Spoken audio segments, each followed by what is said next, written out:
할렐루야. 주님의 평강이 우리 성도님들에게 가득하기를 축복합니다. 여러분, 우리는 이 땅에서 참 많은 만남들을 경험하게 됩니다. 태어날 때는 부모님과의 만남으로부터 시작해서 선생님과의 만남, 친구와의 만남, 직장 동료와의 만남, 그리고 배우자와의 만남, 그리고 자녀와의 만남 등 참 수많은 만남들을 경험하게 되죠. 이러한 만남 속에서 우리는 기쁨과 위로를 경험하기도 하지만, 또 한편으로는 어떤 만남은 상처를 주고 슬픔을 경험하게 하는 그런 만남도 있습니다. 또 어떠한 만남은 우리에게 긍정적인 영향을 미치기도 하지만, 어떤 만남은 부정적인 영향을 미치기도 하는 거예요. 특별히 친구와의 관계도 그렇지 않습니까? 좋은 친구를 만나면 기쁨과 위로를 경험하게 되지만, 그리고 긍정적인 영향을 받게 되지만, 어떤 친구는 상처와 슬픔만을 경험하게 하고 결국 친구인 나에게 부정적인 영향을 주는 그런 불행한 관계가 되어지기도 하죠. 하지만 친구가 자신에게 부정적인 영향을 미치는데도 불구하고 그 관계를 정리하지 못할 때가 참 많이 있는 것 같습니다. 그래서 결국 인생의 나라까지 딱 떨어져서 그 만남이 잘못되어졌다라는 것을 비로소 깨닫고 그 관계를 정리하기도 하죠. 이렇다 보니 우리가 누군가를 만난다라는 것, 너무나도 중요한 일인 것 같습니다. 그런데 우리의 인생에 아주 중요한 만남을 우리 모두는 이미 경험하였습니다. 그 만남은 우리가 먼저 원한 만남이 아닙니다. 그분이 우리를 만나기를 원하셨고, 우리에게 긍정적인 영향을 주시기 위해서 우리에게 찾아와 주셨습니다. 그분은 바로 하나님이십니다. 하나님은 우리를 사랑하셔서 언제나 우리와 함께하기를 원하셨습니다.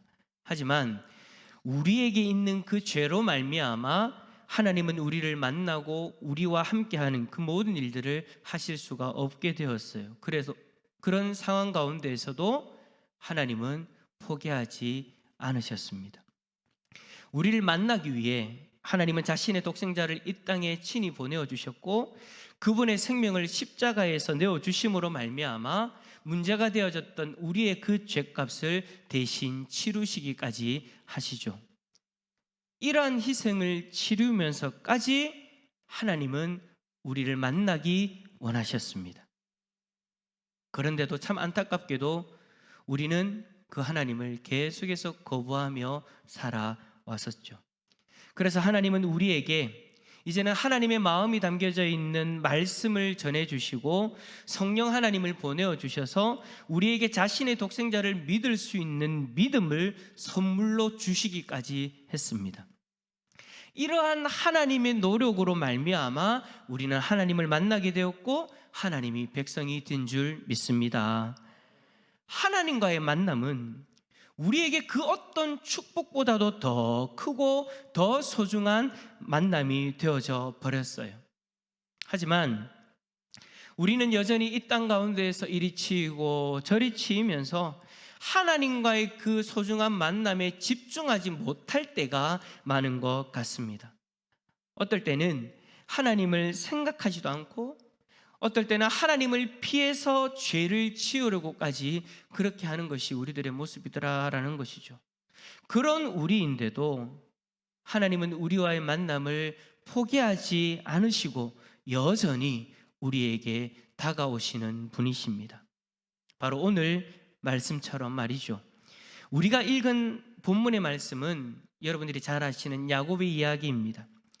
야곱은 형 에서의 장자권을 거짓말로 가로채고는 외삼촌 라반의 집으로 도망을 갔었죠. 그리고 시간이 많이 흘러서 가족도 생기고 자신의 재산도 어느 정도 생겨서 이제 고향으로 돌아오게 됩니다.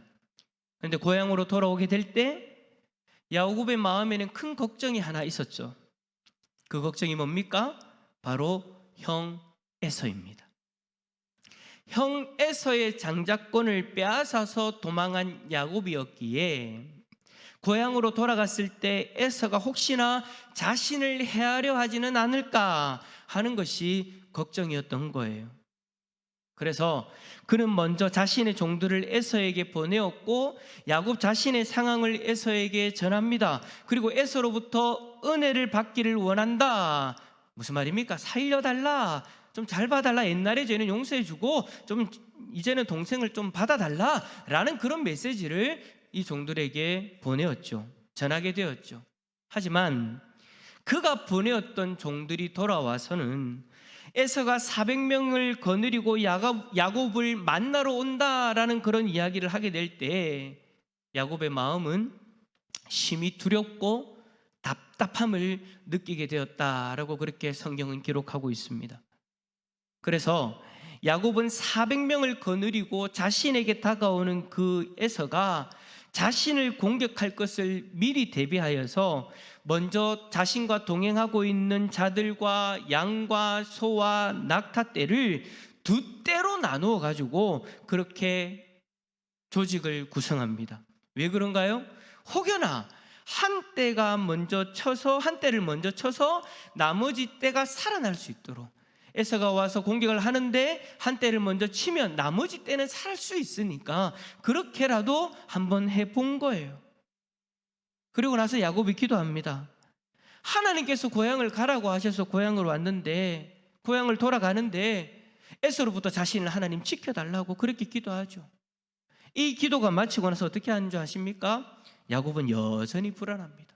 우리는 기도하면 평안해집니다. 기도하면 하나님이 들어주시니까 하나님이 우리의 마음 가운데 평안을 주실 겁니다 라고 그렇게 이야기를 하는데 야곱의 마음은 어떻다고요? 여전히 불안해요. 기도를 하는데도 여전히 불안해요. 그래서 어떻게 하느냐? 에서에게 예물을 보냅니다. 에서에게 예물을 보내는데 그것도 여러분 세 떼나 나눠서 예물을 보내요. 어떻게 하느냐? 왜 그렇게 보냈느냐? 야곱은 그렇게 생각한 거죠. 선물을 한 번 그냥 쫙 주는 것보다 한 번, 두 번, 세 번 받으면 그 에서의 그 딱딱한 마음, 강팍한 마음이 풀어질 것이다 라는 그 기대감을 가지고 그렇게 예물을 보내는 거예요. 야곱을 만나러 오는 에서가 첫 번째 선물, 두 번째 선물, 세 번째 선물을 받으면 마음이 풀리겠지 라는 생각을 하면서도 야곱의 마음은 여전히 두렵습니다. 그리고 그날 저녁 자신의 아내들과 자녀들까지 야복강을 다 건너게 합니다.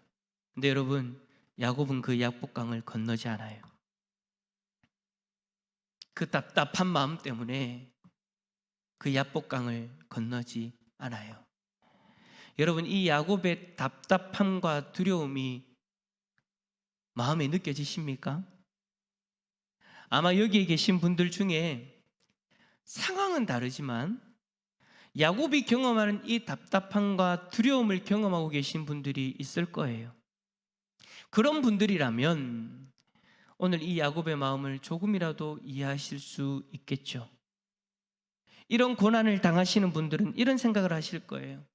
내가 이렇게 힘든데, 내 마음이 이렇게 답답하고 두려움이 가득한데 하나님 당신은 도대체 어디 계십니까? 나를 만나기 위해서 나에게 믿음을 주시고 하나님 백성 삼아 주셨는데 정작 내가 이렇게 힘들 때 하나님은 왜 나를 만나 주시지 않고 자꾸 피하는 것 같나요? 그렇게 이야기할 때가 있더라라는 거예요. 그런데 여러분, 야곱의 이야기로 돌아와서 하나님이 정말 야곱을 만나 주시지 않았나요? 정말 고통스럽고 답답할 때 하나님은 도대체 어디에 계셨나요? 우리가 생각하는 것처럼 하나님이 야곱을 피하신 겁니까? 아닙니다. 하나님은 야곱을 여전히 만나기를 원하셔서 야곱에게 다가오셨던 분이십니다. 여러분, 야곱이 외삼촌 라반의 집을 떠나서 곧바로 어떤 일을 경험하였는지 여러분 아시나요? 32장 1절과 2절 한번 읽어볼까요? 32장 1절과 2절 화면을 보면서 한번 읽어봅시다. 시작. 야곱이 길을 가는데 하나님의 사자들이 그를 만난지라. 야곱이 그들을 볼 때에 이르기를 이는 하나님의 군대라 하고 그 땅 이름을 마하나임이라 하였더라. 아멘. 야곱은 지금 큰 근심에 빠지기 전에 하나님의 사자들을 먼저 만납니다. 그들이 얼마나 많고 얼마나 거대해 보이는지 하나님의 군대로 보였을 정도래요. 하나님은 고향으로 돌아가는 야곱이 두려움을 경험할 것을 이미 아시고 그를 보호하고 계시는 하나님의 군대를 보여주신 것이죠. 여러분, 우리도 마찬가지입니다. 여러분에게 고난이 다가오기 전에 여러분들이 무엇을 먼저 경험하였는지를 한번 묵상해 보십시오. 대부분의 성도님들은요, 고난을 경험하기 전에 은혜를 경험합니다. 이제는 좀 뜨거워지려고 하고 신앙이 회복되어지는 것 같고 기도의 자리에도 나와서 뜨겁게 기도하려고 했던 그런 모습들이 있더라라는 거예요. 말씀을 듣고 읽을 때마다 하나님의 마음을 먼저 경험합니다. 그런데 그리고 나서 희한하게 고난이 와요. 시험이 다가와요. 이제 좀 신앙생활을 제대로 해보려고 하면 시험이 다가오더라라는 거예요. 여러분, 왜 그런 고백할 때가 많잖아요. 이제 좀 신앙생활 좀 제대로 해보려고 하는데 왜 자꾸 이런 어려움들이 닥치나, 그것만 얘기하는 거예요.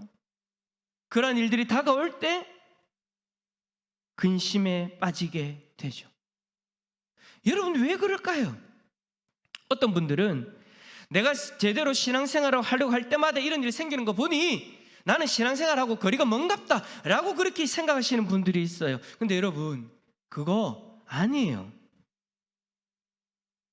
그 이유가 뭐냐면 여러분들에게 고난이 다가오려고 할 때 하나님이 여러분들의 영적 상태를 준비시켜 주는 거예요. 뭘 준비시켜 주는 거예요? 고난을 맞닥뜨릴 수 있는 준비. 은혜 받지 못한 상태에서, 아무 준비가 되지 않은 상태에서 그 고난을 맞이하면 더 나락으로 떨어지니까 이미 은혜를 받은 상태에서 고난과 부딪혀서 이 고난을 이겨낼 수 있는 하나님이 피할 길을 열어주신 거죠. 고난을 이겨낼 수 있도록 하나님이 여러분들을 만나주시고 여러분들을 준비시켜 주시는 거죠. 그 은혜를 통해서 하나님을 바라보게 하시고 하나님이 함께 하심을 깨닫게 하셔서 고난이 다가와도 함께 하시는 하나님을 바라보고 이겨내도록 하시는 겁니다. 뿐만 아니에요. 여러분, 야곱이 가족을 강 건너 먼저 보내고 난 이후에 홀로 남았을 때 오늘 본문의 말씀처럼 하나님이 하나님의 사자를 보내주시잖아요. 그리고 야곱을 만나주십니다. 근데 지금 야곱의 상태는요, 더 이상 아무것도 할 수 없는 상태예요.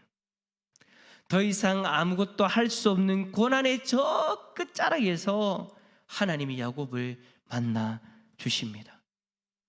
그리고 밤새 씨름을 하게 만듭니다. 여기서 여러분, 씨름하다라는 이 히브리어 뜻은요, 먼지가 쌓이게 하다, 붙잡다라는 그런 뜻을 가지고 있어요. 그러니까 먼지가 일어나서 쌓일 정도로 서로 붙잡고 격렬하게 싸우는 그 장면을 이야기하고 있는 것이죠. 어떤 분들은 이 씨름하는 모습을 단순한 기도로 이야기하는 분들이 있습니다. 하지만 여러분, 씨름을 하다가 하나님의 사자가 야곱의 한두 뼈를 쳐서 실제로 뼈가 위골되는 것과, 그리고 호세아 12장 2절과 4절에서 야곱이 천사와 겨루어 이겼다라고 그렇게 기록하고 있는 것을 보았을 때에는 단순히 그냥 야곱이 홀로 앉아서 기도하는 그런 장면을 이야기하는 것은 아니에요.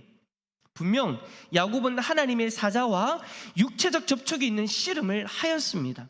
하지만 단순한 힘겨루기가 아니었어요. 야곱은 실제로 하나님의 사자에게 매달려가지고 울부짖으면서 처절하게 간구했던 겁니다.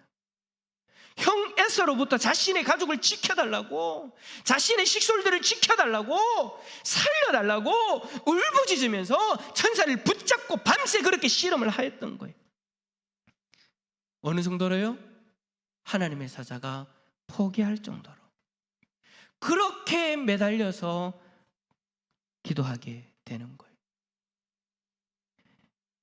이것이 라반의 집을 나온 이후에 야곱과 하나님과의 두 번째 만남이에요. 그렇습니다, 여러분. 우리에게 다가온 두렵고 답답한 그 일 가운데 우리는 하나님을 간절히 찾는 자리에서, 하나님만 간절히 찾는 자리에서 하나님을 만날 수 있습니다. 하지만 안타까운 것은 뭐냐면 많은 사람들이 그러한 일들이 있음에도 불구하고 하나님을 간절히 찾는 그 울부짖는 자리로 나오지 않는다라는 거예요.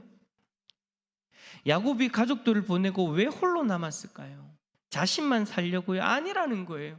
홀로 남아서 하나님 앞에 사생결단의 기도를 하려고 그 자리에 남은 거예요. 그때 하나님이 사자를 보내어 주셨고 야곱은 그와 함께 씨름하며 밤새 씨름하며 간구하였던 것이죠. 여러분, 지금 여러분을 답답하게 만들고 더럽게 하는 그 일들을 어떻게 해결해 보려고 야곱처럼 이런 방법 저런 방법 다 사용해 보셨죠. 그런다고 여러분들의 답답한 마음과 두려운 마음이 사라지던가요? 이제는 야곱처럼 하나님을 만나는 자리로 나올 수 있기를 바랍니다. 하나님은 이미 그 자리에서 여러분들을 기다리고 계세요. 그 자리에서 야곱처럼 울부짖으면서 간절하게 매달려 보세요. 마치 야곱이 하나님의 사자와 씨름하듯이 말입니다.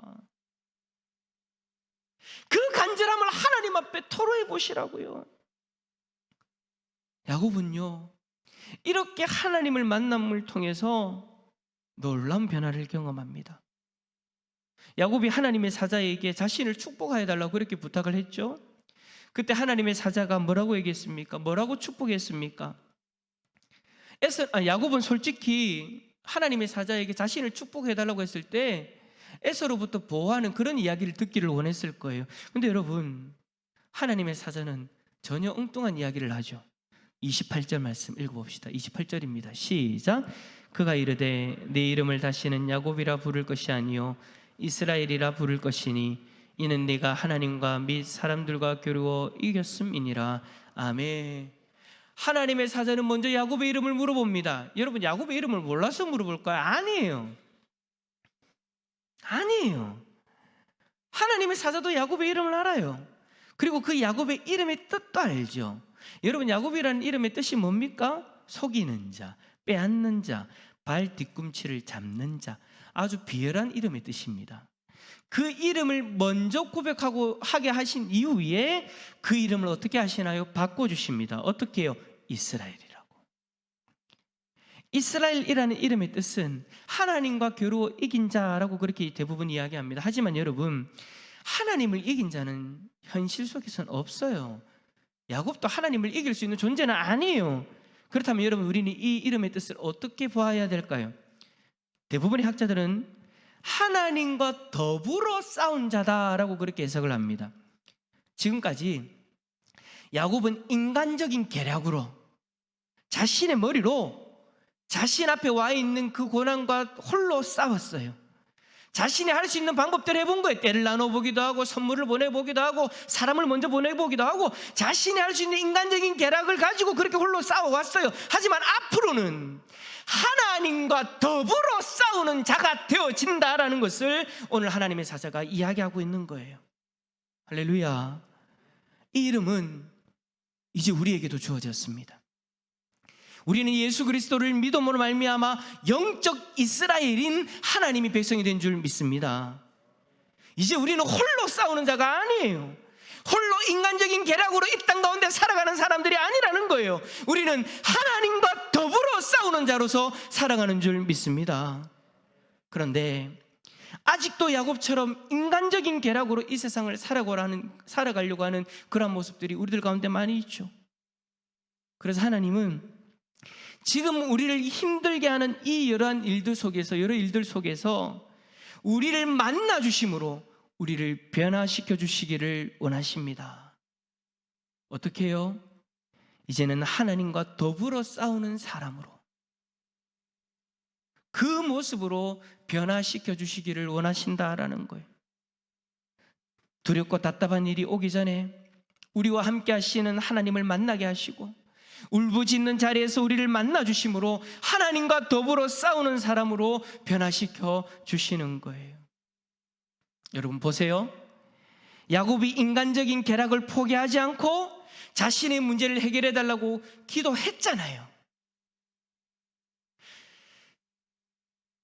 야곱이 외삼촌 라반의 집에서 출발하여서 하나님을 만나고 하나님의 사자들을 만나고 또 울부짖는 그 씨름하는 자리에서 하나님을 만나기 전에 중간에 기도했어요, 안 했어요? 했단 말이에요. 근데 여러분, 그 기도할 때 어떤 모습이었습니까? 인간적인 계략으로 자신의 문제를 해결하려고 노력하고 있는 가운데에 하나님 앞에 기도했던 거죠. 자신의 문제를 해결해 달라고. 근데 그때 하나님이 등장하셨나요? 안 하셨나요? 하나님은 나타나지 않으셨습니다. 아무 말씀도 하지 않으셨습니다. 왜요? 그때 야곱의 모습은 하나님과 더불어 싸우려고 했던 그런 모습이 아니었다라는 거예요. 자신의 힘으로 싸우다 지쳐서 결국 하나님을 앞에 울부짖는 자리로 나오게 될 때, 자신의 인간적인 계략들을 다 쓰고 이제는 아무것도 할 수 없는 두 손 두 발 다 들은 상태가 되어져서 하나님만 붙잡는 자리로 나오게 될 때에, 그때 하나님은 야곱을 만나주시고 그 야곱을 하나님과 더불어 싸우는 자로 세워주셨습니다. 할렐루야. 그렇게 변화시켜 주신 거예요. 사랑하는 성도 여러분, 두렵고 답답한데 그 두려움과 답답함을 어떻게 이겨내려고 하십니까? 인간적인 계략으로 아무리 이겨내려고 해도 그 속에서는 하나님이 반응하지 않으십니다. 인간적인 계략을 포기하지 않으면서 기도한들 그때도 하나님은 만나주지 않으십니다. 언제요?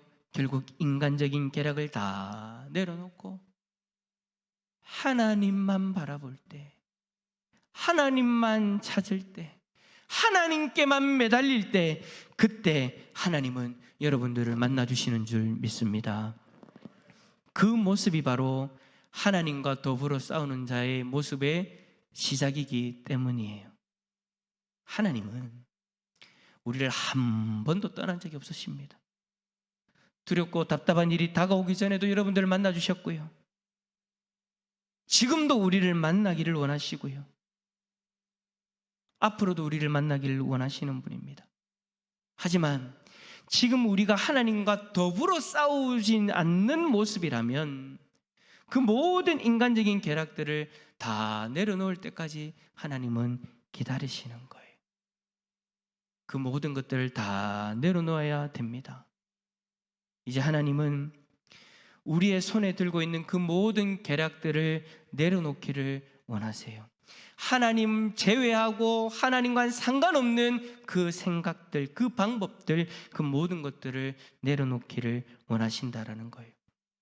그 모든 것들을 내려놓고 하나님을 만나잖아요. 그때 우리는 진정 하나님과 더불어 싸울 수 있는 놀라운 모습으로 변화되는 줄 믿습니다. 이 모습이 여러분, 진정한 이스라엘의 모습인 거예요. 진정한 영적 이스라엘인 하나님의 백성인 우리들의 모습인 줄 믿습니다.